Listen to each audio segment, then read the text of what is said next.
היום נלמד להיכנס לגוגל קלאסרום באמצעות ההזדהות האחידה של משרד החינוך. בשלב הראשון ניכנס לאתר חטיבת בר לב.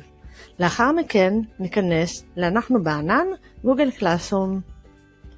נגלול מעט למטה, ובשלב הזה נעשה התנתקות מכל החשבונות.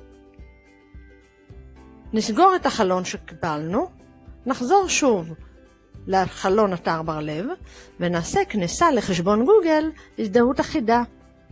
כעת נקבל את החלון המוכר לנו, כפי שאנחנו נכנסים לאופק, לגלים או לאתר בית הספר, וכאן נכניס שם משתמש וסיסמה, או במידה ושכחנו, ניסה באמצעות SMS.